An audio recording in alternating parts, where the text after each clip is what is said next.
Some of you have noticed that the car seat has been out of our car. Our 15-month-old daughter, Poppy, who passed away a little over a year ago. It was her infant car seat, and it's been in our car for about 2.5 years, ever since she was born. About 2 weeks ago, my husband and I, we were watching our 3 nephews, and we were driving them around town, and so we needed space in our car. And so we took out Poppy's car seat to accommodate 5 children. And taking Poppy's car seat out of the car is something we would do occasionally, but we would take it out, and then right once we got home, I would put it back in. I think just with watching my nephews, we just forgot to put the car seat back in. And so the next day I was driving around town with Rosie and Peter.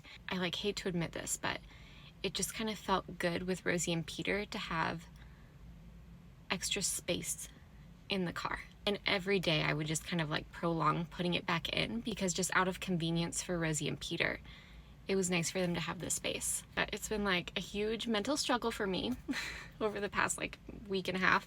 I'm just having a hard time giving myself permission to grieve differently, or permission to keep the car seat out of the car. Something I'm working through with my therapist is just that her items, Poppy's items, are not her. Which is really hard for me, because if I can't have my daughter here with me, her items feel like the next best thing. You know, it's whenever I see her car seat, it reminds me of her. Or if the kids say something like, I'm gonna put my water bottle in her car seat, the car seat was always a reference to her name. And whenever her name is said out loud, it just delights me. So I've already had the hardest change ever in my life, losing my daughter. And so every small change that follows that has to do with the big change, it just feels like salt to the wound. But at the same time, I think I'm ready for this change. I've always held Poppy's car seat at such a high sentimental value that it was almost over Rosie and Peter's needs. When I dropped Rosie and Peter off at school, even last year, Peter would always kind of get his backpack stuck or snagged on the car seat trying to get out of the car.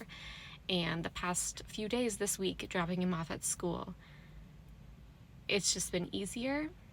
Anyways, I hate admitting, it's again, I'm processing it, I hate it. I wish we had a car seat for a 2-year-old in the car now. I want her here. It's just, change is hard. Anyways, I do always have Poppy's sunglasses in my car, which always bring a smile to my face. If you're curious to know where the car seat is, it's literally just sitting out in my garage right now, right next to my van. Obviously, we're gonna keep it forever, and if I ever want to put it back in, I can. But right now, I'm just practicing change, and I'm practicing changing how I grieve. And it's just a process.